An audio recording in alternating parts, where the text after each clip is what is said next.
الله الرحمن الرحيم. وعن كعب بن مالك رضي الله تعالى عنه قال قال رسول الله صلى الله عليه وسلم: من طلب العلم ليجاري به العلماء أو ليماري به السفهاء أو يصرف به وجوه الناس إليه أدخله الله النار. حدیث نمبر 225 ہے جو حضرت کعب بن مالک رضی اللہ تعالی عنہ کے حوالے سے منقول ہیں، اور ان سے منقول ہیں اللہ کے رسول صلی اللہ علیہ وسلم کا ارشاد گرامی نقل فرماتے ہیں کہ من طلب العلم لیجاری به العلماء، کہ جو کوئی شخص اس نیت سے علم حاصل کرے کہ اس کے ذریعے علماء پر فخر کرے اور خود کو عالم کہلوائے، او لیماری به السفہاء، یا اس لیے علم حاصل کرتا ہے کہ اس کے ذریعے ناواقفوں سے نادانوں سے بحث مباحثہ کرے، او یصرف به وجوہ الناس الیہ، یا کوئی اس لیے علم حاصل کرتا ہے کہ تاکہ لوگوں کی توجہ اس کی طرف مبذول ہو، لوگ اس کی طرف متوجہ ہوں. اگر ان نیتوں کی وجہ سے کوئی شخص علم حاصل کرتا ہے تو ادخلہ اللہ النار، تو اللہ ایسے شخص کو جہنم میں داخل کر دے گا. حدیث مبارک کا مطلب تقریباً واضح ہے کہ جو کوئی شخص علم کو حاصل کرنے میں اگر نیت کوئی غلط رکھے، لیکن ہر چیز کے اندر نیت آدمی کی اچھی ہونی چاہیے. یہ بات اور یہ حدیث آپ حضرات نے سنی ہوگی کہ انما الاعمال بالنیات، کہ اعمال کا دار و مدار نیتوں پر ہوتا ہے. انسان جیسی نیت کرے ایسا ہی اس کا صلہ ملتا ہے اور ایسا ہی اس عمل کا حکم لگتا ہے. اچھے اعمال کے اندر بھی اگر انسان کی نیت اچھی نہ ہو تو ان اچھے اعمال کا نتیجہ نہیں نکلتا، بلکہ وہ عمل اس کے لیے پکڑ کا گرفت کا باعث بنتا ہے. نماز پڑھتے ہوئے بھی اگر ریا، نمود اور دکھلاوے کی نیت ہو، یا یہ نیت ہو کہ لوگ مجھے عبادت گزار کہیں، لوگ مجھے متقی پرہیزگار کہیں، اگر اس نیت سے کوئی نماز پڑھتا ہے، نیک عمل کرتا ہے، عبادت کرتا ہے، تو یہ بھی عمل اس کے لیے وبال بنے گا اور اس کے لیے پکڑ کا باعث ہے. کیونکہ ریا نمود کی وجہ سے نہ یہ کہ اس کو اجر و ثواب نہیں ملتا، بلکہ وہ الٹا سزا کا حقدار ہو جاتا ہے، پکڑ کا حقدار ہو جاتا ہے، اور اللہ کے یہاں گرفت کا اس کا یہ عمل باعث بنتا. اسی طرح دیگر اعمال کے اندر بھی جتنے بھی اعمال ہیں، عبادات سے متعلق ہوں یا لوگوں کے ساتھ معاملات سے متعلق ہوں، اگر اس میں نیت اس کی صحیح نہ ہو، اچھی نیت نہ ہو اور غلط نیت ہو، تو اس کی وجہ سے وہ نہ صرف یہ کہ وہ نیک عمل ضائع ہو جاتا ہے، بلکہ الٹا وہ اس کے لیے پکڑ کا گرفت کا باعث بنتا ہے. کوئی آدمی حج کرے، عمرہ کرے، اور اس کے اندر نیت اس کی درست نہ ہو، کہ یہ نیت ہو کہ لوگوں کے یہاں واہ واہ ہو، لوگ حاجی کہلوائے اور لوگوں کے درمیان اس کی تعریف ہو، اگر اس نیت سے کرتا ہے تو یہ عمل بھی پکڑ کا گرفت کا باعث بن جاتا. صدقہ و خیرات کرتے ہوئے نیت یہ رکھی اللہ معاف کرے کہ لوگ سخی کہیں، لوگ جو ہے نا یہ کہیں کہ بڑا جو فیاض ہے، مال خرچ کرنے والا ہے، تو یہ نیتیں اس کے لیے وبال بن جاتی ہیں، پکڑ کا باعث بن جاتی. تو حدیث مبارک کے اندر حصول علم کے اندر بھی یہی فرمایا گیا کہ یہ آدمی علم حاصل کرے اس لیے کہ تاکہ وہ بڑا عالم کہلوائے، لیماری به السفہاء،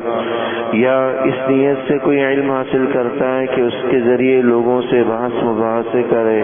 مناظرے کرے، لوگوں سے الجھے اور لوگوں کے ساتھ جو ہے نا طرح طرح کی جو ہے وہ گفتگو کرے، یا اس نیت سے حاصل کرتا ہے کہ تاکہ لوگ اس کی طرف متوجہ ہوں، لوگ اس کا اعزاز و اکرام کریں. تو یہ وہ نیتیں ہیں جس کی وجہ سے اس کے علم کا حاصل کرنا بیکار ہو جاتا ہے، اکارت چلا جاتا ہے، اور نہ صرف یہ کہ وہ بیکار ہو جاتا ہے، وہ اجر و ثواب سے محروم ہو جاتا ہے، بلکہ اس غلط نیت کی وجہ سے اللہ بچائے، حدیث میں وعید بیان کی گئی کہ ادخلہ اللہ النار، کہ اللہ ایسے آدمی کو جہنم میں داخل کر دیتا۔ تو اچھے اعمال میں بھی نیت آدمی کی اچھی ہو، اچھے اعمال کے اندر بھی نیت اچھی ہوگی، تب کہیں جا کر وہ اچھا عمل بنے گا۔ اگر بظاہر دیکھنے میں وہ عمل اچھا ہے، عبادت والا ہے، لیکن اللہ بچائے نیت اس نے صحیح نہیں رکھی، نیت ریا نمود کی، دکھلاوے کی ہے، تو وہ اچھا عمل نہیں رہتا، وہ عمل اس کا غلط ہو جاتا ہے، پکڑ کا باعث بن جاتا ہے۔ اسی طرح علماء نے یہ بات بھی بیان کی کہ اگر کوئی ایسا عمل جس کا تعلق دنیا کے ساتھ ہو، کوئی دنیاوی عمل ہو جو کوئی انسان عبادت سمجھ کر نہ کرتا ہو، لیکن اگر اس میں بھی اگر کوئی اچھی نیت کرتا ہے تو وہ عمل بھی عبادت بن جاتا۔ ایک ایمان والے کے لیے بڑا سنہرا موقع ہوتا ہے کہ اس کا کوئی عمل ضائع نہیں جاتا، اگرچہ ایک عمل کو وہ دنیا سمجھ کر رہا ہوتا، لیکن اگر اس میں اس نے نیت اچھی رکھی تو وہ دنیا نہیں بن جاتا، پھر وہ عمل بھی عبادت بن جاتا۔ دیکھیں اگر ایک آدمی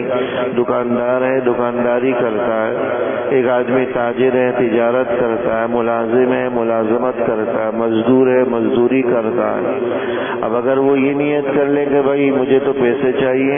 اس لیے تجارت کرتا ہوں، مجھے تو جو ہے نا وہ مال بیلنس بڑھانا ہے، بینک بیلنس بڑھانا ہے، میں اس لیے تجارت کرتا ہوں، تو اس میں اس کو کچھ حاصل نہیں ہوگا۔ لیکن اگر مزدور مزدوری کرتے وقت، تاجر تجارت کرتے وقت، دکاندار دکانداری کرتے وقت، مال بیچنے والا مال بیچتے وقت یہ نیت کر لے کہ میں اس کے ذریعے حلال کما رہا ہوں، اللہ نے مجھے حلال کمانے کا حکم دیا، گھر والوں کو حلال کھلانے کا حکم دیا، اگر اس نیت سے کر رہا ہے تو اس کی یہ تجارت، اس کی یہ ملازمت، اس کی یہ دکانداری بھی عبادت میں داخل ہو جاتی، یہ بھی اجر و ثواب والا عمل بن جاتا۔ اور ذرا سی نیت ٹھیک کی کہ بھائی میری تجارت سے نیت یہ ہے کہ خود بھی حلال کھاؤں، گھر والوں کو حلال کھلاؤں، اور اللہ نے مجھے اس کا حکم دیا ہے کہ بھائی جو ہے کسب الحلال فریضہ، یہ حلال کمانا یہ بھی ایک طرح سے فرض ہے، حرام سے بچتے ہوئے حلال کمانا یہ بھی فرائض میں سے، لہذا میں اس پر عمل کرتے ہوئے تجارت، ملازمت، دکانداری کر رہا ہوں، اس نیت کی وجہ سے اس کا یہ عمل بھی عبادت بن جاتا ہے۔ اسی طرح کوئی آدمی کھانا کھاتا ہے، 3 وقت ہم لوگ کھانا کھاتے ہیں، مختلف اوقات میں کھاتے رہتے ہیں، اگر اس میں ہم نیت صرف پیٹ کی بھوک مٹانے کی کریں تو کچھ حاصل نہیں ہوگا، ایک روٹین کا عمل ہوگا۔ لیکن اگر اس میں ہم نیت اچھی کر لیں کہ میں اس لیے کھانا کھا رہا ہوں تاکہ جسم میں توانائی آئے، طاقت آئے، اور اس کے ذریعے میں عبادت کر سکوں، تو جب جسم میں طاقت نہیں ہوگی تو انسان نقاہت کی وجہ سے، کمزوری کی وجہ سے عبادت بھی نہیں کر پائے گا، عبادت کے اندر چستی اور نشاط بھی نہیں ہوگی، کیونکہ جب پیٹ میں کچھ نہ ہو، بھوک ہو، نقاہت ہو، تو عبادت میں بھی نہ لذت حاصل ہوتی ہے، نہیں عبادت کے اندر وہ چستی اور نشاط محسوس ہوتا۔ لیکن جب انسان سیر ہو تو پھر عبادات کے اندر بھی چستی اور نشاط بھی آتی ہے اور طاقت بھی حاصل ہوتی ہے۔ لہذا کھانا کھاتے وقت یہ نیت کر لیں کہ اللہ میں اس لیے کھا رہا ہوں تاکہ میرے جسم میں توانائی آئے، طاقت آئے، اور میں اس کے ذریعے آپ کی عبادت کا چستی اور نشاط کے ساتھ کر سکوں۔ اس نیت سے کوئی آدمی کھانا کھاتا ہے تو علماء فرماتے ہیں کھانا کھانا بھی عبادت بن جاتا، یہ بھی اجر و ثواب میں داخل ہو جاتا۔ گھر والوں، بیوی بچوں کے ساتھ پیار محبت کا معاملہ، ان کے ساتھ بات چیت، گپ شپ، اگر کوئی آدمی اس نیت سے کرے کہ حضور نبی اکرم صلی اللہ علیہ وسلم نے گھر والوں کے ساتھ حسن سلوک کا حکم دیا اور ان کے ساتھ اچھا رویہ برتاؤ رکھنے کی تلقین کی، بچوں کے ساتھ شفقت کی ہمیں تلقین کی، ان کی ترغیب دی کہ ان کے ساتھ شفقت کا معاملہ کریں اور ان کے ساتھ جو ہے نا اچھا سلوک کریں۔ میں بھی اس نیت سے اہل و عیال بال بچوں کے ساتھ اچھا سلوک کرتا ہوں، بات چیت کرتا ہوں، اگر اس اتباع سنت کی نیت ہو تو یہ عمل بھی عبادت بن جاتا ہے، اجر و ثواب میں داخل ہو جاتا ہے۔ تو حدیث مبارک کے اندر بھی یہی سمجھایا گیا کہ انسان اگر اچھا اچھے عمل کے اندر بھی نیت غلط رکھیں تو وہ عمل غلط ہو جاتا ہے، وہ اچھا نہیں رہتا. اور اگر ایک دنیاوی عمل ہے لیکن اگر اس نے نیت اچھی رکھی، دنیاوی عمل سے مراد وہ عمل ہے جو جائز ہو، کم سے کم ناجائز نہیں. لہٰذا ایک آدمی اگر سود لیتے وقت یہ نیت کر لے، رشوت لیتے وقت یہ نیت کرے تو نیت نہیں چلے گی. کوئی جائز عمل ہے اور اس میں اگر انسان نے اچھی نیت کر لی کہ بھائی میں تجارت ملازمت اس لیے کر رہا ہوں تاکہ حلال کھاؤں، حلال کھلاؤں گھر والوں کو، تو یہ جو ہے اجر و ثواب والا عمل ہے. لیکن اگر کوئی گناہ کا معاملہ کرتا ہے، اس میں اچھی نیت کرتا ہے، تو وہ پھر جو ہے نہ صرف یہ کہ اس کے لیے وبال ہے، بلکہ اللہ بچائے وہ تو سخت ایمان کے خطرے کی بھی علامت ہوتی ہے. بہت سے لوگ ہوتے ہیں جو دنیاوی اعتبار سے گناہ کے راستے پر ہوتے ہیں. ٹی وی ڈراموں میں کام کرنے والے بس اوقات ان کی زبانوں پر یہ جملہ ہوتا ہے کہ اللہ نے بڑی ترقی دی ہے، ماشاءاللہ، اللہ نے جو ہے نا گا رہا ہے، گلوکاری کر رہا ہے، گانے بجا رہا ہے اور ناجائز کام کر رہا ہے، لیکن زبان پر یہ جملہ ہے کہ اللہ بچائے کہ بھائی اللہ نے بڑی ترقی دی، ماشاءاللہ،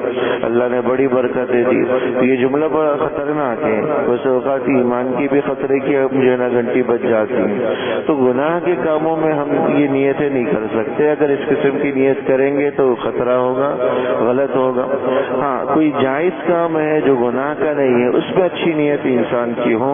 تو اجر و ثواب علامت. اسی لیے علماء فرماتے تھے کہ دین ہمارے لیے اللہ نے بڑا آسان رکھا، اجر و ثواب کا حصول بھی بڑا آسان رکھا. بس ذرا سی ہم نے نیت اچھی کر لی، دنیا کے کاموں کو بھی اللہ نے دین بنا دیا، اس کو بھی اجر و ثواب کی فہرست میں داخل کر دیا. اللہ جل شانہ عمل کرنے کی توفیق. ربنا تقبل